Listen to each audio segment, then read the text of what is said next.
Yes, people, what's happening? Welcome back to the channel and welcome to another live stream and your daily transfer update. First things first, guys, make sure you smash the likes on the stream, subscribe to the channel if you're new around here, and also if you want to support the channel by becoming a member, hit the link in the description below and you can join as a member. Any support for the channel is greatly appreciated. And as always, guys, there is plenty to cover with Chelsea transfer news today. But the latest on the pursuit of Onana, Inter wanting to keep Romelu Lukaku, desperate to keep him. The latest on the future of Chukwuemeka. Is he going to go on loan to AC Milan? Are the club going to involve a buy option or a obligation to buy? All the latest on the midfield, the centre forward hunt. There is plenty to get stuck into. So make sure you get involved in the chat as always, guys. And I am going to be joined by Ollie as well. Mate, thank you for coming. Pleasure to have you here as always, mate. First of all, bro, how have you been? How have you been enjoying the break from Chelsea? It's been 2 weeks to the day. Feels like it's been a long time, but yeah, how have you found it, mate? Not having to watch us suffer every week. Pleasant, if I'm honest. Quite nice, actually. I'm enjoying us having a little time off from Chelsea for now. Obviously, the regular season hysteria kind of ends and the transfer season hysteria begins. So there's a lot of things going around. Random journalist articles who are trying to be first, not right, and all sorts going on Chelsea Twitter and in the Chelsea community at the moment. So it's an interesting time. I think I'd say. Yeah, no, it definitely is, man. And I was fine with this window that, like, in the summer, to me, it feels like so much more business is clubs are trying to do business really early now. Like I've never known before, like even before the window's open. The window doesn't actually open until the 14th, like 3 days or whatever it is now.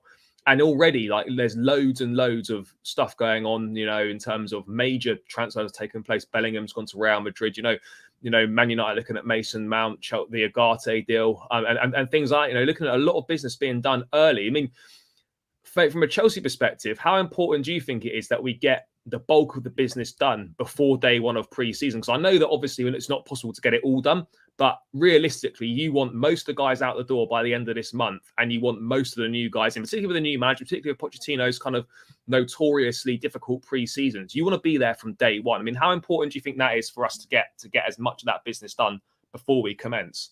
Oh, it's mission critical. Like, as much of it as possible. If you can get 80-90% of the outgoings done before and the incomings in before preseason starts, that's a real feather in our cap, because this team that we're going to have going forward really needs a good running start. And the best way to do that is a successful and good preseason. Yeah, we suffered that last season, and we kind of saw how a poor preseason is kind of a really poor foundation for a season to actually then go on to become. So it's really important that we, have everything organized and there's stability at the club in terms of the personnel and the playing staff and the managerial staff, for that matter. And, and just for everything, to be honest. But it's important that that's all ready and in place before we actually kick off the season, because we don't want to be, adjusting, having people gel still. We don't want to be like having, that adjustment period. That's what preseason is for. We want to be ready on day one. We don't want to be then having to gear up. We want to be, ready to go. Yeah, no, we have to be. And I think, like, just on pre-season very quickly, like, normally I say results don't really matter in pre-season.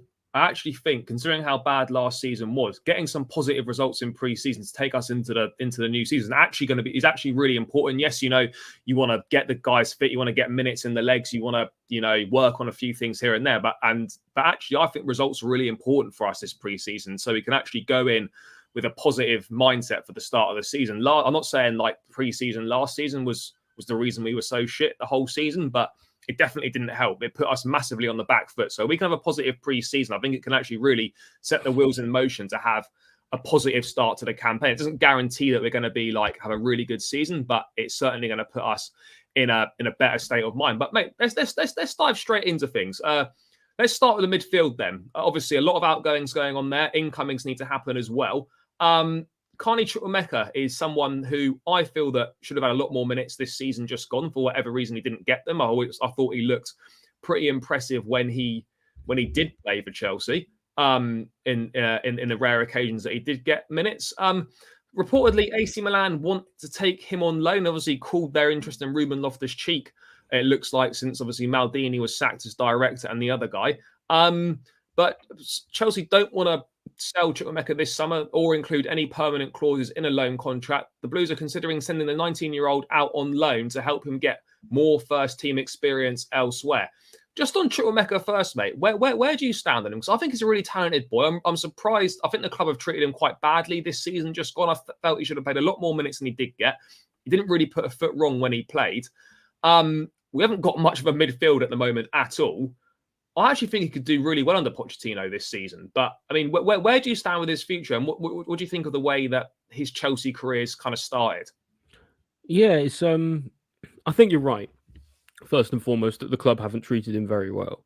Especially, sort of being one of the very first names to come in under Bowley, Clearlake, etc.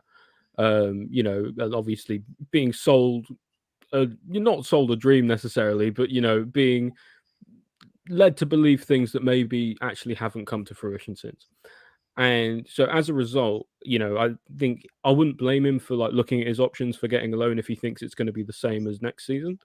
But I also think he's very talented. And you're right, we don't have much of a midfield at the moment. We're going to have a lot more outgoings than incomings. It's going to be hard enough to replace targets in midfield, because teams are banding around huge prices for the likes of Caicedo and Rice and what have you. So in a way, it seems like it would make more sense to actually keep the young prospect in a team, with a coach who is, renowned for making youth prospects better, and giving him a chance to see what he can do, considering he did impress when he did play, even though that wasn't very often. So, I don't know. To me, it seems like a slightly silly deal. I know we need to get bodies out the door, but this is not the right kind of people. But this is not the right kind of outgoing. No, I would agree on that front. One thing I would say is, if we do deploy a pivot, say, in a 4-2-3-1, which is what Pochettino likes to do, yes, we could easily go to a 4-3-3 as well. In a 4-2-3-1, I don't really see where Chukwuemeka gets that many minutes, if I'm being honest. He probably play. Yeah, he kind of has to play. Really a pivot, though, is he? He'd have to play in the 10, wouldn't he? Yeah. And whilst I wouldn't be necessarily against that, if Nkunku were to get injured and Chukwuemeka was the backup 10 option, people wouldn't be happy about that. We can't have the situation where we're saying, we need to give youngsters a chance. We should be giving these guys more minutes, and then moan when they're the option to replace one of the more established players. We kind of can't have it both ways. But look, I think it's clear from a Chukwuemeka perspective. I don't know if going out on loan's the best for him. Would he play every week at AC Milan? I don't know. I mean, he might get a decent chunk of minutes, but how well is that really going to serve him? I think he could do well for us. Again, depending on who comes into the midfield, it looks like obviously Kovacic is going. Looks like Ruben's going to go. Looks like Mount could be on his way out. Kante's gone. Kovacic is going. At the moment, realistically, we're left with Enzo, Chukwuemeka, Gallagher. Enzo, Chukwuemeka, Gallagher, and then the young lads Casadei and Santos. That's kind of our midfield. And that's not a strong enough or experienced enough midfield to be able to, carry us next season. So we're going to need incomings. But at the same time, it's like, I almost feel like Chukwuemeka, if you're going to sell the likes of Loftus-Cheek, Kovacic, Mount, right, just to say those three go out the door, let alone Kante. If you bring in two decent midfielders, then there's still, to replace 4 players, you've brought in 2, and then the youngsters can make up the gaps as and when they appear. That's kind of what the youth academy is for. It's for the very best talent to be, kept with us, and maybe the less good ones to be eventually sold on. But everyone plays their part in sort of filling the role. And I feel like it's hard when people complain about not having about the difference sort of between youth integration and quality depth, because they're not always different things. They can, if you get the right youth player, they can become that quality depth and sometimes even first team starters. So I think, I don't know, maybe people need to think a little bit more about, whether these are two sides of the same coin.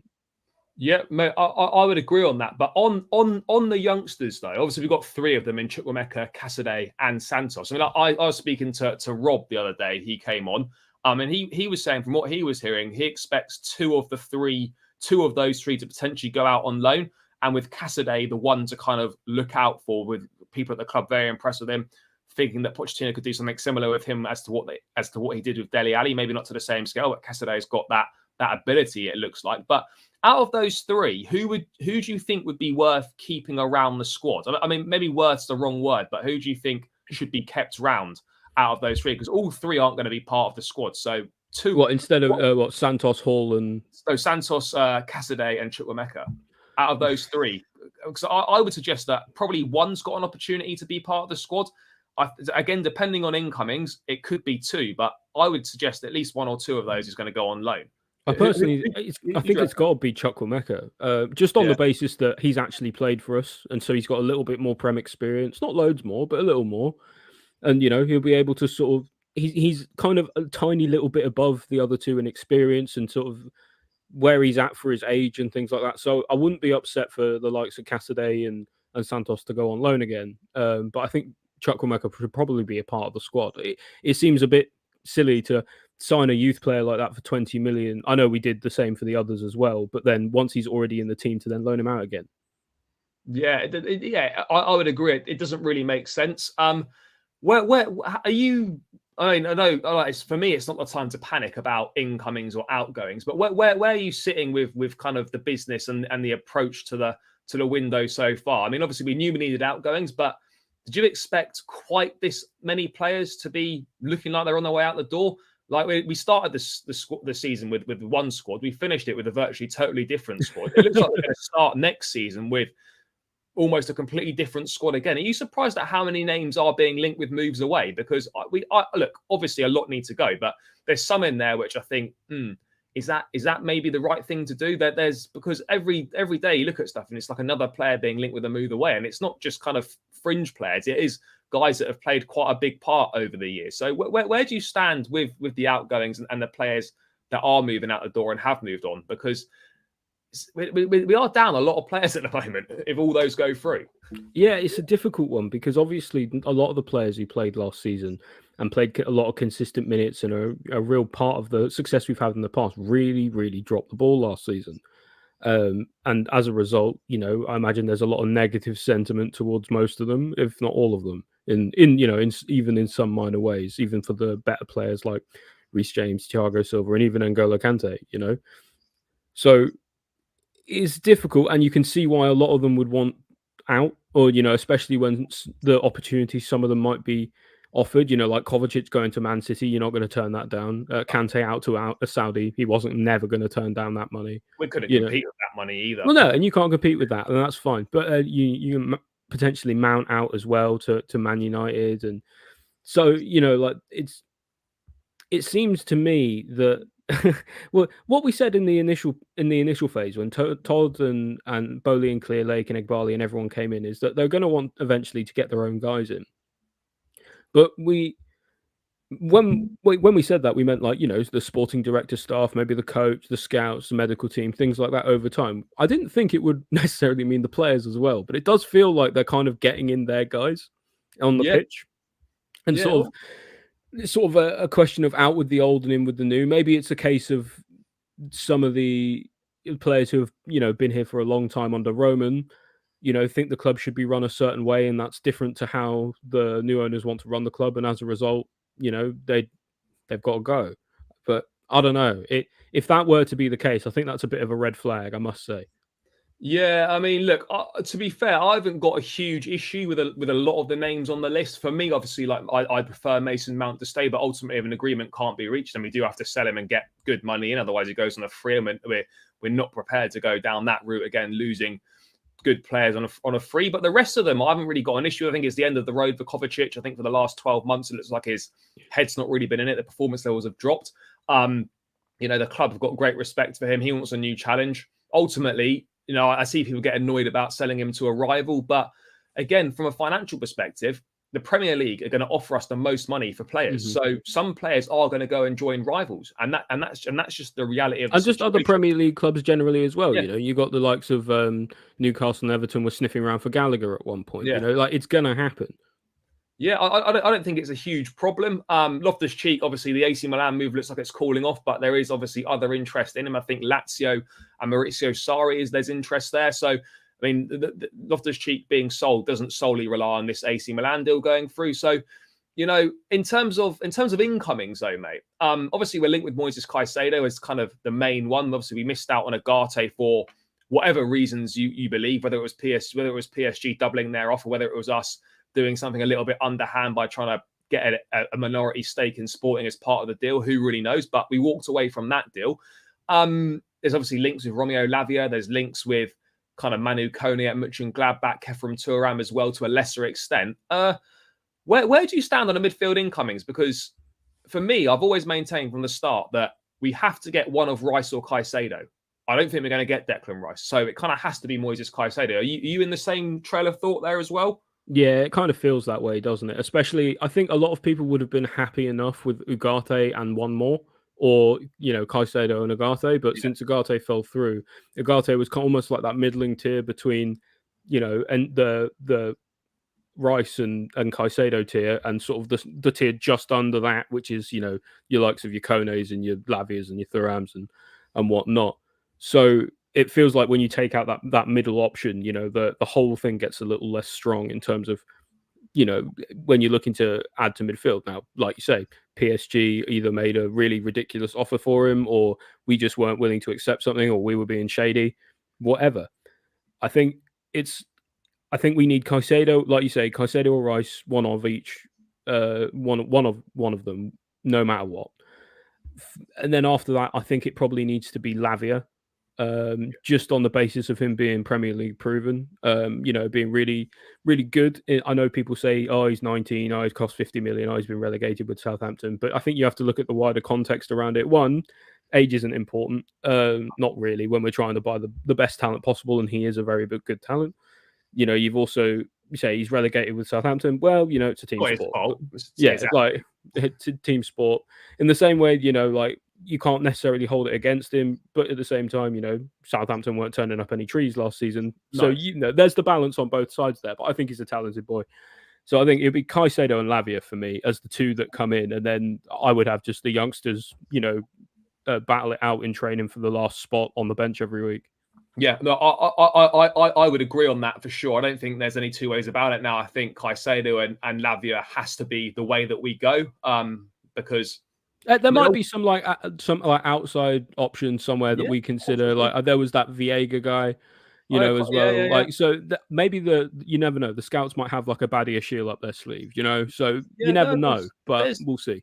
There are possibilities there, but I mean, how confident do you feel on a Caicedo deal? Because obviously Brighton are very insistent on trying to get Levi Colwill. They'd love him to be included as part of the deal. Chelsea, under no circumstances, want to sell him. But I've always maintained that if push comes to shove, and the only way we can get Caicedo is by including Colwill, whether that's a loan or potentially a permanent, then for me, our need for a midfield player is far greater than our need for Levi Colwill next season. In terms of, we've got 6 centre backs on the books, or he would be the 6th. Like, yes, he's a good player and he's a very good prospect, but ultimately our need is so much greater for Moises Caicedo than it is for Levi Colwill at this point in time. So if we had to involve Colwill as part of the deal to get it across the line, I almost feel we kind of have to do it. I mean, where I mean, that's not me saying that Colwell's not good enough, but sometimes you've got to, do what's best for the club. And, if that means, ideally, I'd like it as a loan deal. I think that would be better for us. And Colwill could go and play more minutes and go and play European football and develop his game further. I don't know how many minutes he'd get at Chelsea next season, particularly with our lack of games and the fact that they don't really want to be rotating at centre-back too much. But in terms of Caicedo, in terms of Colwill being used as part of the Caicedo deal, whether that's permanently or whether that's another loan, where do you stand on using him? Or do you think we should just literally just cough up the cash? I think we should just cough up the cash, to be honest. Yeah. I think Brighton's business model is always based around making massive money for their talents. So, it's either you're going to stump up the money or they're going to get something difficult in return. And I don't think Colwill is the sort of player you want to let Brighton have for 2 seasons, even if it is on loan, because I feel like then there's, an affiliation built with the club and its fans and its supporters and its teammates that you then have to leave and come back. It's not like a 1-year loan or 1 season loan where you think, okay, well, at the end of the season, I'm going back to my parent club. It's okay. I'm the 2nd season in a row now. I'm here. So I think, it's a little bit different in terms of I think the loan is a dangerous option because I think we could be dealing with a much harder fight to keep him next summer.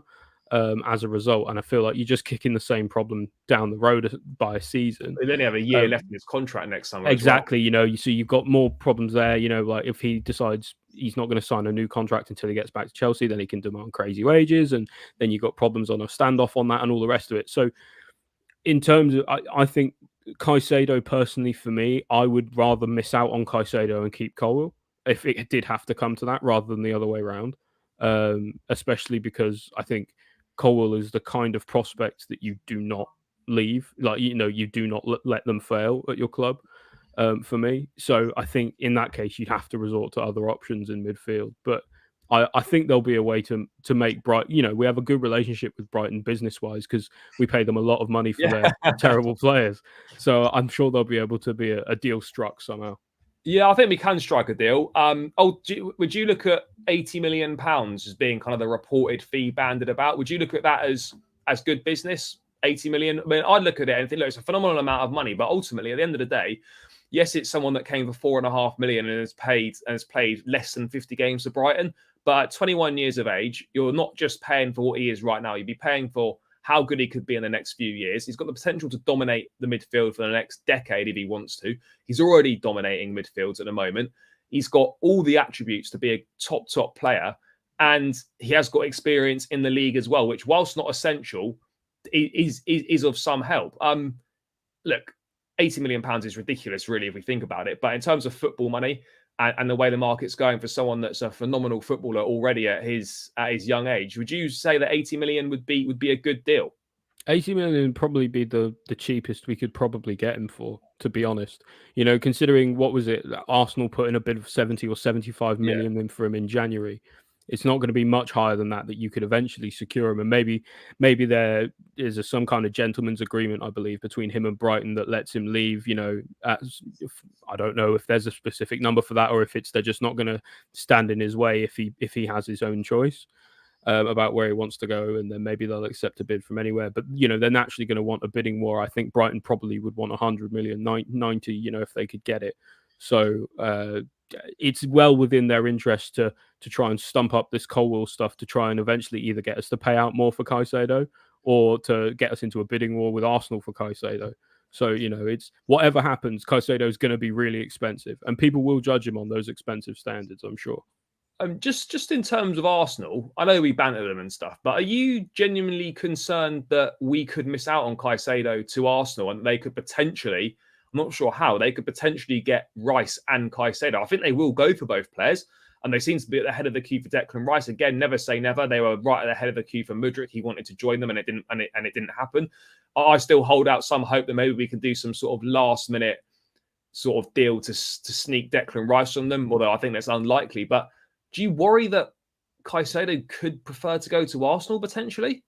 Well, I mean, they look a better prospect at the moment than we do football-wise. If you're looking in so footballers have really, really short careers, right? In terms of their actual playing time. In their senior playing time, they might get 15 years playing time. 18 to 33. That as an average, maybe a little longer these days, maybe a little, for coming at a younger age and leaving an older one. Call it 20 years tops. So they're massively incentivized not to go for what they can do now, because there's so much uncertainty and volatility in football that they don't know where they're going to be in 5 years' time. So in terms of where we might be as a club in 5 years' time, if the owners can sell that vision to him and be like, look, this is where we're going to be in 5 years and we want you to be here, then great. And maybe he'll accept those terms. But Arsenal, they look like an attractive outfit to go to for any player at the moment. Just came second in the league, which is a big achievement for them considering they haven't really done anything for ages. Even though they did bottle it at the end, they did look like they were going to win the league at one point. They've got European football next season. It's that's not a massive concern, I guess, for Caicedo because he'd get it in Brighton regardless. Anyway, but we don't have it, so no. It could also be seen as a downgrade. So the package for Caicedo would have to be very, very lucrative, I think, for him. Yeah, no, I agree. I mean, it'd be interesting to see what happens. I think now that the season's officially over because the Champions League is now done, so the European season anyway is now fully over. So I would expect next week a lot of things to start moving along quite quickly now. I'm not saying deals are going to be done or anything like that, but I would expect bids to start going in more rumours and stuff starting to heat up, more concrete links and that sort of thing starting next week. But let's move away from the midfield for now, mate. I wanted to talk to you about goalkeepers. Now, it's clear that we are looking for a new goalkeeper. We're obviously Kepa and Mendy not good enough. Mendy, I think, is the more likely to leave of the two just because his wages are much less and it'll be easier to move him on. We've tried to move Kepa on before and there's been no takers at his wages at the moment. So unless he takes a pay cut, it looks like he'll be here next season. But we've also been linked with Andre Onana at Inter Milan. I thought we had a very, very good game last night in the Champions League. And it's amazing that suddenly people, after watching him once, think he's amazing. But like, he's always been a very good goalkeeper, superb with his feet, as last night showed. Look, I would prefer, obviously, I prefer Mike Maignan, and Chelsea have supposedly kind of initiated some sort of contact. I mean, Maignan reportedly slightly unhappy with the fact that Maldini's been sacked as a director. But what are your thoughts on the goalkeeping situation? And what do you make of Onana? Because obviously, Fabrizio Romano saying today that Onana's happier. Inter feels important. But obviously, Inter have got a difficult financial situation. Chelsea need to sort out their own goalkeepers first. Mendy is a new agent, and he could be included in some of the deals. There is a director at Chelsea who wanted to sign Onana previously. I think that's probably Vivell. First of all, mate, just on Onana, you a fan of his? Do you think that would be an upgrade on our current keeping situation? I think Onana is an upgrade. Not an enormous upgrade, but definitely an upgrade on both Mendy and Kepa. Mendy and Kepa. Yeah. You know, they're like the troublesome duo. That's what it is. But I do rate Onana. I thought, you know, he has had a good season, especially in the Champions League. But I do think Maignan is better. Yeah, I agree. And I do think for the relative similarity of the prices they're being touted for, what is it? Onana was something like 50 million euros, and Maignan is 65, something like that. You know, I think given that, I would rather have Maignan because I think he's got a higher ceiling, and they're fairly comparative right now, but maybe Magnan's a little bit better. Yeah, no, I would agree on that. I mean, obviously, Onana, 27, I think he literally joined Inter on a free transfer last summer, and he could be on the move again very quickly, but. Look, I like him. Again, very good with his feet, and that's what people seem to look at with goalkeepers now, is how good are they with their feet. You see last night, Onana almost used as like a third centre-back or fourth centre-back for Inter Milan, seeing as a player back three. Like, some of his passing was outrageous. Like, it's the first time I've kind of watched him in detail, like for a whole game. I've watched bits of him here and there for Inter, but, you know, the Champions League final, I thought he was superb last night. And obviously, you're not going to sign someone just based off one game, but he was very good. The distribution's good. Do you think he looks like a Chelsea goalkeeper in terms of his attributes, in terms of a goalkeeper that, you know, would fit into a Mauricio Pochettino system? Certainly could be. You know, good on the ball with his feet. Seems to be a decent shot stopper.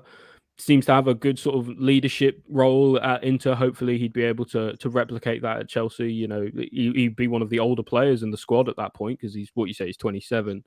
So, you know, it wouldn't be a bad idea at all to have someone, you know, pretty experienced and ready on the big stage between the sticks, because I think that inspires a little more confidence in the back line than Mendy and Kepa do. Yeah, no, I would agree on that. I mean, I like him. Look, I think reportedly sort of anywhere between £42 million to £50 million would be a deal that, you know, Milan would probably accept for Onana. I think he's happy about Lukaku as well, you know, going on. Well, we've got Lukaku as well, and we've also got. Then again, Inter might not want him anymore. No. we've also got Mendy, who Inter may be interested in. Inter reportedly interested in getting defenders. We could use Trevor Chalobah, who's been linked with Inter Milan. We could use, obviously, Kalidou Koulibaly as well. There are options here for us to include players. And, you know, one thing I'd love this summer, Todd Bowley's tried it ever since he came through the door, is involving a player in a deal or a swap deal. Surely with this many players that we need to get out. Trade in Todd. It's coming. There must be a player swap deal this summer going down. There just has to be. But I think do you know what? I think because they want to get like a lot of the players on big wages off of the books. So yeah, I wouldn't be surprised if we saw like 3 players exchanged for like 1 and some money or something like that. You know, or 3 players and some money for like a really good player, or, you know, just anything to be able to get the wages off the books and get some elite talent through the doors.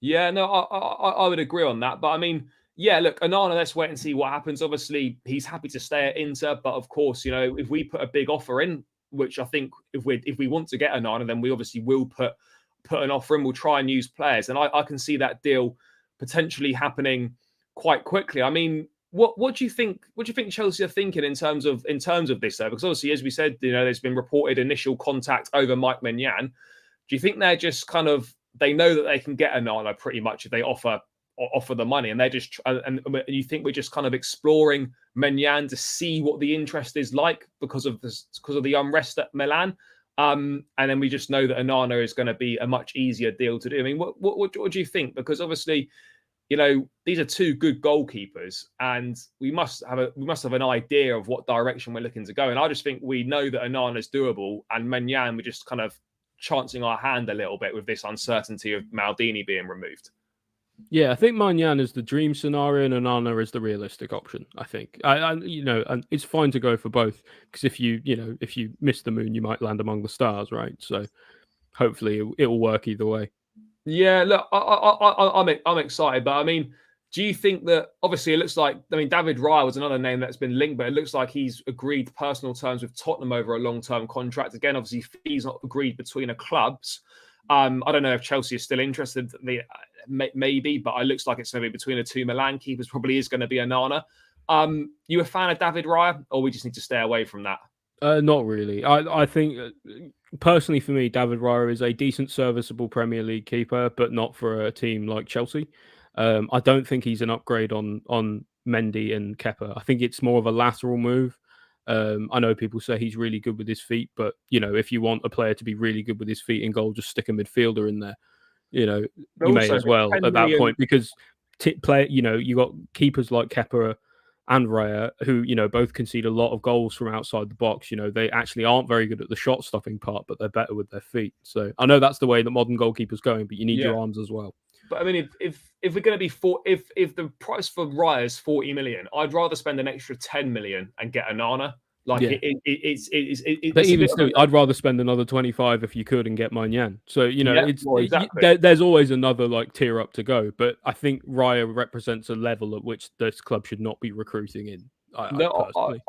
I absolutely agree on that. I mean, just in terms of the current situation, do you envisage it'll just be Mendy that's going? Do you think there's any scenario where we could sell both keepers? I mean, I'm not hearing any interest or any serious links with Kepa going anywhere at this point in time. I mean, would you be surprised if both left?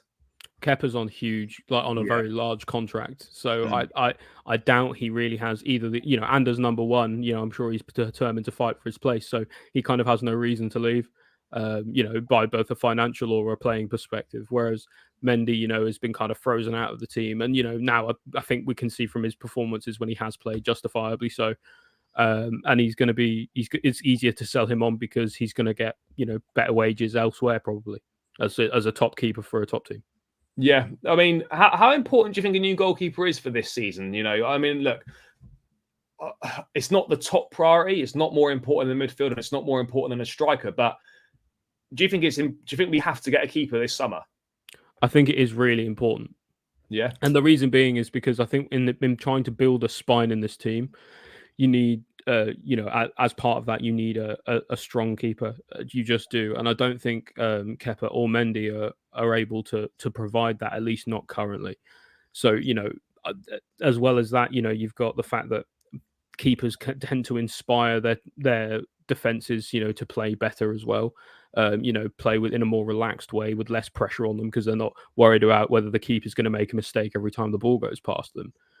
So I think, a keeper, so almost from the psychological side of the game, I think it's really important.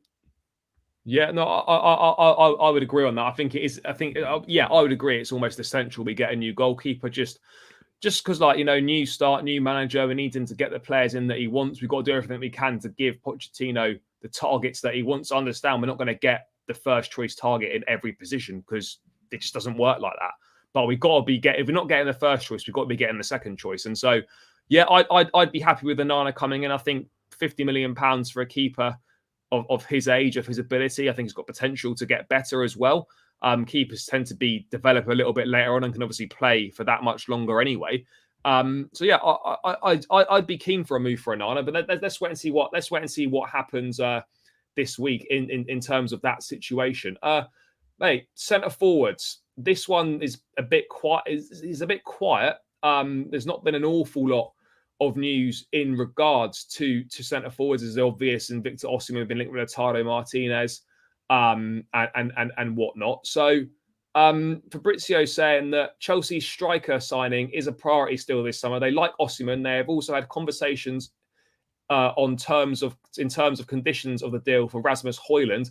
There's many different options, but they haven't decided who yet. They feel Nkunku can help at number 9, but behind the striker mainly. This is why Felix is not staying. Are you concerned that, according to Fabrizio, we haven't actually decided who we want as a centre forward yet? Or no, I think that's kind of par for the course for this club though at the moment, and the ownership is they don't have one set target and go for that. They do very much what people like to call a scattergun approach and see what deals are able to get done before then picking the best of those. So I think it's not necessarily a problem, at least not in the early stages like this. If there's a couple of weeks left in the transfer window and we still don't know who we want, that's a problem. So it's all kind of based on time, I suppose. Yeah, I mean, obviously we are going to need to get a centre forward. I've said many times that the centre forward market is not great. It's not as good as people think it is. No, it's not. It's not. You've obviously got Osimhen and Kane, who are the standouts, but Kane to Chelsea, I think, is a virtually impossibility. Osimhen is going to cost a phenomenal amount of money, and if Madrid can't get Kane, they may well turn their attentions to Osimhen. Lautaro Martinez is in there. Again, watched him last night. He looks okay. He's had 2 good seasons at Inter the last couple of seasons, 25-plus goal seasons in all comps. Pochettino reportedly a fan of his. If Poch wants him, then I'm on board with that. But you then got Dusan Vlahovic as well. But other than that, you're looking at Vlahovic, Martinez, and Osimhen. And that's kind of it, really. Like Rasmus Højlund, we've been linked with a bit as well. But, I mean, we've got Armando Brea. Why do we need to go and spend 40, 50 million pounds on another 20-year-old striker? Well, you got David Datro Fofana as well. Exactly. So what would the plan be here? I mean, where do you see this going with the centre forwards? Because there's not a great deal of quality out there at the moment. It's going to be expensive, or it's going to be no one. Højlund is the only young one that I could see actually happening. You got the likes of Declan Ferguson and Ferguson from Brighton, and so he might. He was someone who maybe caught a few eyes last season, doing very well. Sort of being a Harry Kane regen or whatever people were saying. I don't think we'll get him by any means, because I think going to Brighton again we can't go there again. would be a bit of a mess. I think a lot of the other ones, like you say, are just not quite on the level of Osimhen and Kane. So it's either going to be expensive or it's going to be less than ideal, I think. I personally don't rate Lautaro Martinez, especially on, I know he's done decently recently, in the last couple of seasons, but just last night for me as well, watching him, I thought he made a lot of crucial mistakes in a big game, and that's just something you don't want in a player. Which fit in perfectly for us, mate. Yeah, do great for us, wouldn't it? But in the same way, like when Lukaku came on as well, he really struggled, and it just goes to show. And I think Lukaku's been true for a while, but maybe it's true for Martinez as well. Not necessarily a big game player. I think your striker needs to be a big game player. It needs to be someone who can grab this game by the scruff of the neck and just turn nothing into something. I don't think the likes of Lukaku or Martinez or anyone really outside of Osimhen or Kane is going to do that for us. No, I perhaps agree. Look, Martinez, I like him. I think he's good, but again, I'm not sure how he'd adapt to the Premier League. He's just another one of these players, I think, that just he needs an actual striker to play with as well. I don't think he can play as a sole number 9.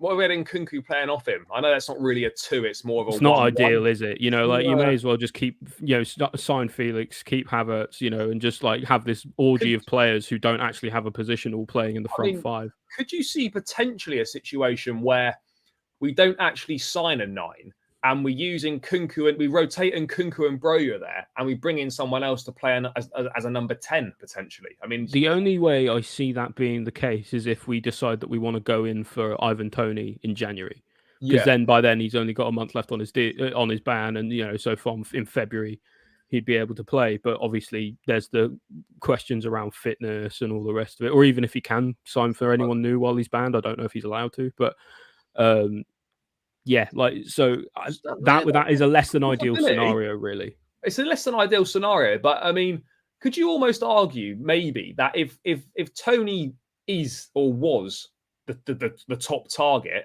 and Chelsea, by all accounts, were very interested in him. I don't know what the ban's done to the interest, whether it's done anything to it.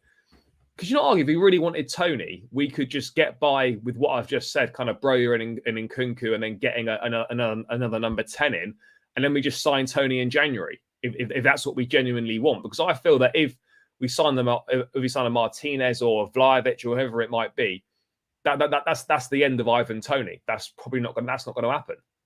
Yeah, it's an option, but I don't like the idea of playing yet another half season without a proper striker.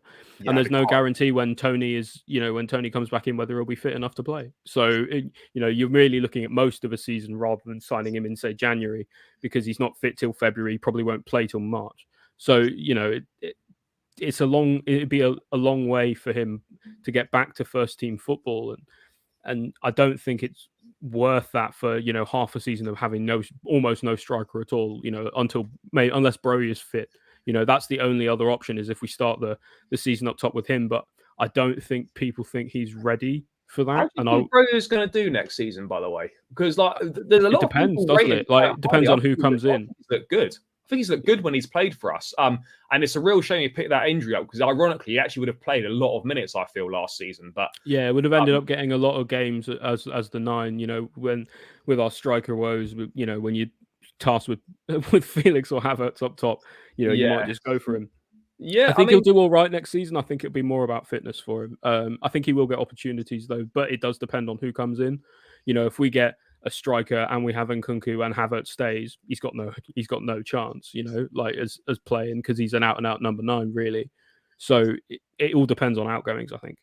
Yeah, no, I would agree on that. I mean, just to touch on another couple of names, Osimhen's obviously the main one. I feel a little bit uneasy about spending over 100 million on another striker, having had the Lukaku situation. I'm not saying that Osimhen would be the same, but big money centre forward signings at Chelsea just have a long history of not working. And I just feel it's a massive gamble to take to spend 120 million euros on Osimhen, who, all right, he's done exactly what Lukaku did in Serie A, score a load of goals, and now he's kind of suddenly worth over 100 million. I get it, Napoli value that they spent 70 odd million and bringing him in from Lille in the first place.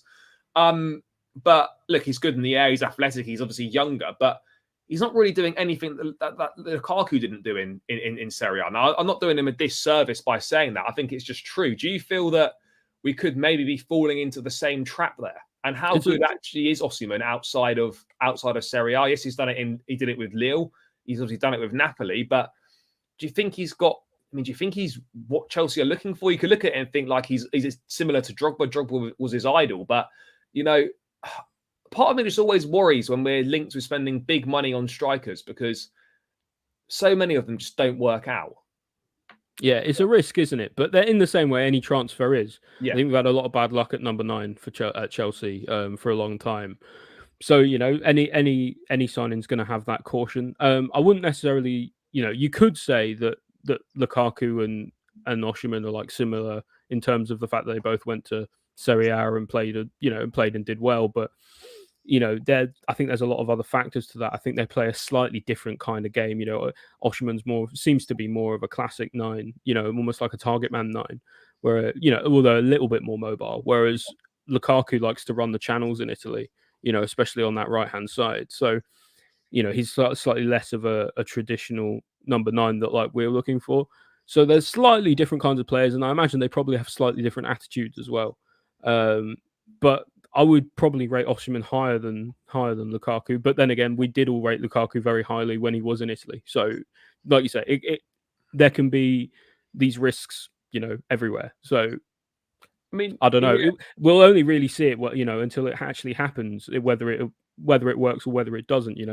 There's no number 9 curse at Chelsea. It's just that we don't buy smartly in the striker market. So I don't know, but that's the other thing that makes me think that someone like Broja might see more minutes, is because if we don't bring in a striker because of that, we're too hesitant on spending big money on a player who might not do well. just try someone out who we have. I mean, what sort of forward do you think we need? What kind of profile do you think we need? Do you think we need more of a target man, someone that's good at holding the play up, or do you think we need more of a kind of a poacher, sort of fox in the box kind of player, like Haaland, for example? I'm not saying have the same ability, but Haaland doesn't really get involved in link-up play. He just makes sure that he's in the box when the ball comes in there and he puts it in the back of the net. What sort of profile do you think we need more of? Because I look at it and I think, yes, traditionally Drogba and Costa have been kind of a target man type, and we've had great success with them. Other strikers that we've brought in that have been different, like Morata, for example, hasn't done the best at Chelsea, but has done very well elsewhere. What sort of a striker do you think we need? I think a target man works really well, but not just for Chelsea in general, but especially Chelsea with the squad we've got right now. If you had a really strong centre forward who liked to play with his back to goal, link up the play, create space for people like Nkunku, Mudryk or Madueke to, play little 1-2s off of and get in behind, I think it could be really effective.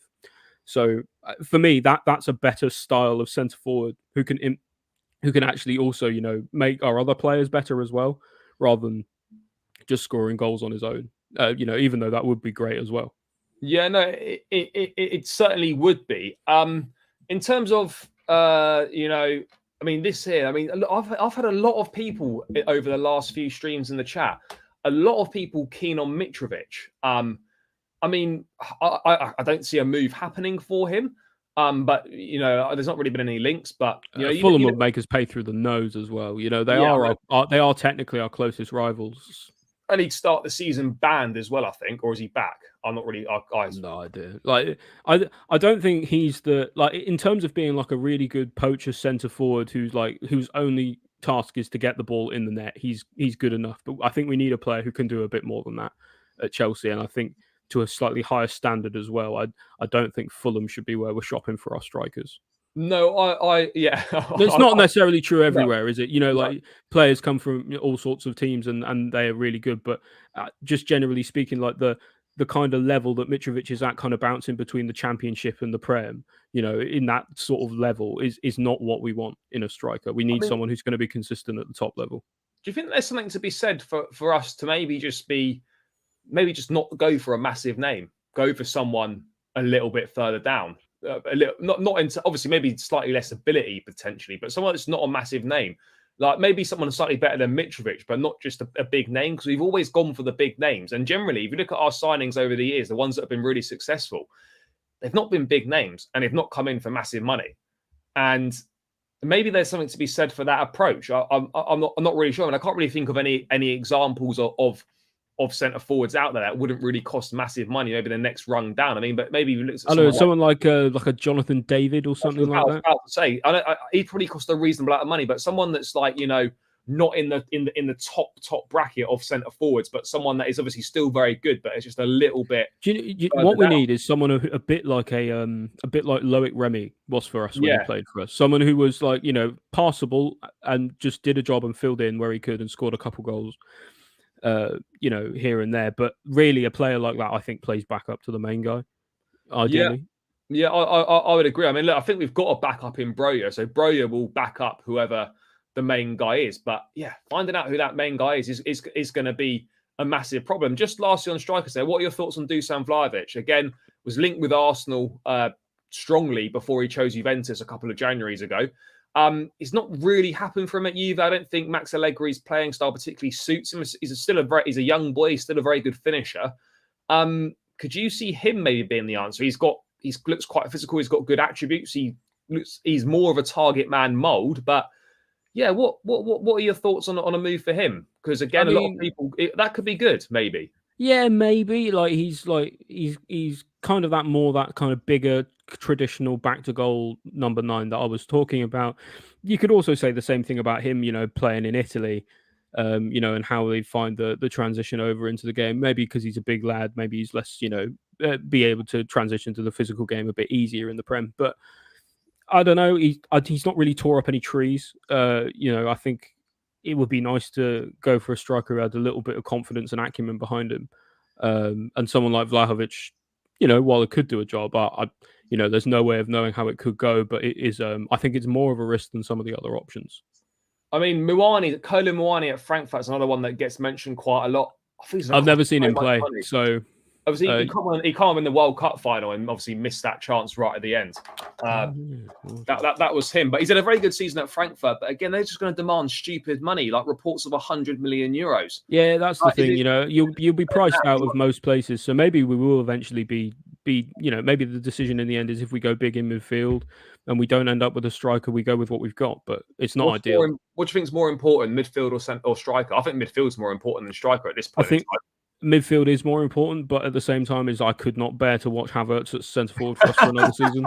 I couldn't. I just genuinely couldn't do it. It would have to be Breuer or David Fofana or anyone from the academy, you know, or Nkunku or anybody, you know, just playing number 9 instead.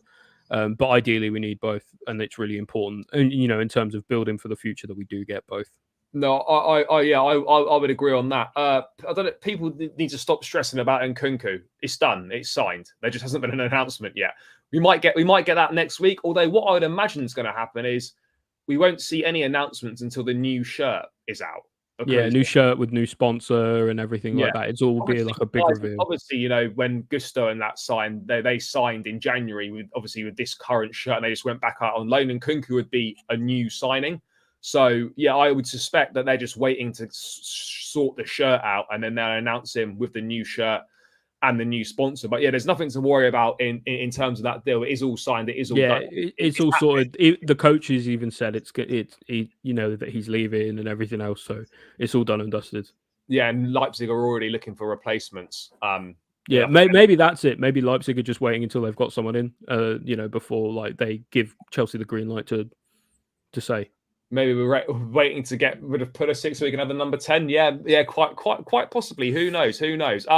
Last thing, mate, I wanted to talk about was something about the gaffer Pochettino. Now, Fabrizio saying here that where is it? Saying that there's potentially less news about Chelsea in the media because this is an approach of Pochettino. Be calm. I think this is the sort of communication will be good for Chelsea this summer.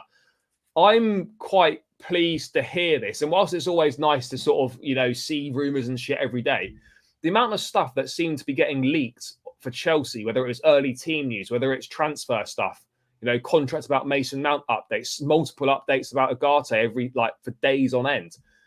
I think this could be a better thing where we just do our work in silence. And when there's something concrete to release, it comes out. Because I think for too long now, we've kind of too much business has been aired publicly for Chelsea. And I think and as well, you end up playing like a lot of the time, you end up playing the game of another club and you end up playing the media game.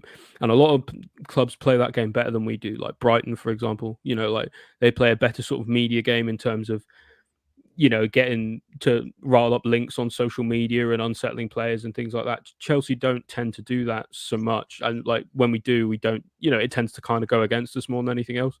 So I think it's important that we keep things a little bit more under wraps if we can do it. You know, especially in terms of like leaks and stuff, that always needs to be shut down immediately. Yeah, no, it does. There's been too much of that, and I think it's the right way to go. I mean, ultimately, we just need to work like silent assassins, like Ornstein. I know Ornstein's a little bit different, but you don't see any Ornstein tweets until it's an exclusive. He just drops it. And it's done as well. It's, you know, like when someone like Ornstein drops it, it's fully like there's no chance of it changing. No, definitely not. And I get it that Ornstein is obviously a paid journalist by The Athletic and whatnot, and Fabrizio's doing it for engagement and the social media. Fine, no problem. Both very good at what they do. But yeah, it is obviously you know, it's nice just to see, right, bang, it's dropped. That's happening. We know that's happening. Yes, of course, things can potentially change last minute. I mean, Matt, I just wanted to get your thoughts on Ugarte to round out. What did you make of that whole situation? Because it was kind of mad because it was like it was done. And then you wake up Sunday morning, oh, it's off. We've walked away. Well, what did you make of all that? I mean, because if it was for wages, I'm fully on board with that, not to be paying stupid money over the odds or over a market value for what we perceive for a player. But if it was us doing slightly underhand, offering a minority stake and whatnot in Sporting as part of the deal, and PSG threatened legal action against us, so he walks away, then that's not great. But I mean, where did you stand on kind of how we handled the whole Ugarte thing? It's hard to know because there's like you just explained very well. There's those sort of two main narratives. If it is the first one, it's a good thing. Because it's an important thing for Chelsea, because every team when Chelsea comes knocking decides they're going to rinse us for every penny we've got, and so it's important for other teams to know that Chelsea will walk away from deals if they don't think it's good value for money. Just shows to other clubs that you can't actually, rinse us for every penny we've got because we might walk. There's no guaranteed money here. Whereas if it's the other, and we're being shady about stuff about paying Sporting or whatever as part of the deal, doing it outside of that, I guess it's kind of shady, but not really. With the multi-club model and things like that. But doing it as part of a deal to, ensure that we can get a player is not right. And if we are doing that, there should be punishments for that. Yeah, I mean, if that is the case though, and it was only one report stating that, but again, it only needs to be one report before it's a million. Yeah. Yeah, well, exactly. Like, surely, right? These guys, all right, you can question some of the decisions they've made footballing wise, but in terms of business and that sort of thing, they're very good at what they do. Otherwise, they wouldn't be in the position they're in. Surely, between that whole footballing department, the owners and the sporting directors and whatnot, you would know the rules. And even if you weren't planning on that to come out in the negotiation stages, that was always going to come out at some point. So you'd like to think we would have actually thought about that. Then again, like Bowley and Co. so far have been, trying to do things a little differently than everyone else has anyway, with like big long contracts, with how we do things for FFP, trying to find loopholes and clauses, as a businessman, the best way to, they're the best people to do that sort of thing. So, maybe that's just an extension of that, but it's not right for me personally, and I wouldn't like to see that as a theme that continues. No, I agree absolutely not. I mean, mate, what have you made of kind of Bowley taking a bit more of a back step now that obviously the footballing department's in place? I mean, I know he steps in every now and then if he needs to, but I think that's kind of the right thing. He's come in. Obviously, he had to do a lot of the work last summer because the sporting department wasn't there, but I think, do you expect now this summer and going forwards that actually we should start making better decisions, better footballing decisions, and we should see less mistakes now that he's got a bit more experience, the sporting department's in? Surely this is only going in one direction. And yes, mistakes will be made, but hopefully kind of on a less frequent basis. I look at it and I think we've actually got the basis of a very good squad and we've got a very good off-pitch setup as well. So there's no reason why we can't head in the right direction and improve over the coming years. Yeah, there's no reason in theory why that, why things aren't going, why things wouldn't continue to trend in the right direction. I think it's a good thing for Bowley to be taking a bit more of a backseat. I don't think he needs to be on the ground micromanaging everything. I think it's important for him to just make the big ticket decisions as and when, with him in Clear Lake and Eghbali as well. Eghbali is not taking as much of a step back, but he's, an excellent businessman. So I think it's all right to have him continue to run things. It's nice to have the sporting directors and all that staff, in as well. I'd welcome a little more clarity from the club about like what everyone's actual job role is. Like, what's the difference between a technical director and a sporting director of Chelsea Global or whatever it was called. I would like to know the specifics in and outs, or like, even just like a job description or a criteria about what those guys actually do. Because at the moment it feels like we have a lot of people in the club who kind of do the same job, or like they're all kind of doing very similar jobs, but also a bit different. It would be nice to see just a little bit more clarity on that. But overall, I think generally speaking, we've had to rip the Band-Aid off in terms of, getting people out and getting people in terms of the sporting structure of the club. And hopefully now that the pain of that has subsided, hopefully now we can just continue to build on what we've got. Which, has showed, good glimpses, especially around looking in the January window where we were, that structure wasn't even fully in place at that point, but we were doing very well. So, no, I agree. I would agree that it'd be nice to have more clarity. I think once the multi-club model is up and running, then some of those guys, or at least one of those people, will be in charge of that. I think that'll be Lawrence Stewart. I think that's what he was brought in for, but the multi-club model's not quite up and running yet. So I think there'll be a bit more clarity once that's up and running. Mate, very quickly, thoughts on the communication from the owners the other day? I was very pro it. I think, it was a good statement. Nice to have some communication, having had basically two statements in 20 years from Roman, one thanking Lampard and the other one saying he's selling the club. Other than that, he was very much out of sight, out of mind. So what did you make of the communication? So I saw a lot of people moaning about it, and I'm just like, guys, why are you moaning? You know, they've accepted it's been poor, and yes, actions speak louder than words, but everyone's been calling for communication from them, and then you moan about the communication when you get it. Yeah, I thought it was a good thing.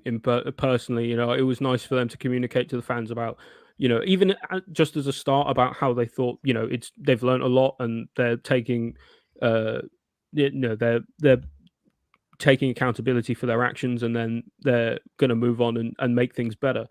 At the same time, it's all well and good to say that, but you know, I do see better than I hear. So I'll believe it when I see it as well, especially in the way that the club is run and some of the inconsistencies around the way the club is run. But they're saying all the right things. Now it's just time to do them. Yeah, I absolutely agree, mate. I mean, I think that seems like a pretty good point to round out. I think we've covered most of the stuff that is in the news today. Guys, as always, thank you so much for tuning in. Massively appreciate it. Appreciate all of you guys getting involved in the chat. Please make sure on your way out, guys, you continue to smash the likes. Let's get this past the 50 likes mark, and subscribe to the channel if you're new around here as well. Would greatly appreciate it. On the road to 4K before the start of the season. Slightly ambitious, but we're not a million miles away, so that can definitely happen. I'll be here every day this summer, as long as I can be here. And yeah, we'll be bringing you all the latest transfer news. So make sure you stay locked into the channel, smash the like, subscribe to the channel on your way out. Ollie, thanks so much for your time as always, mate. Massively appreciate it. Guys, make sure you follow Ollie on Twitter, linked in the description and on his screen name, and check out his podcast as well at The Bridge Pod, available wherever you listen to your podcast. Guys, I'll be back tomorrow with the Blue Dodger. So we'll be talking all things Chelsea, all things transfers. So make sure you stay locked in for that one tomorrow evening. But yeah, until then, guys, enjoy the rest of your evening. Take care and up the Chelsea.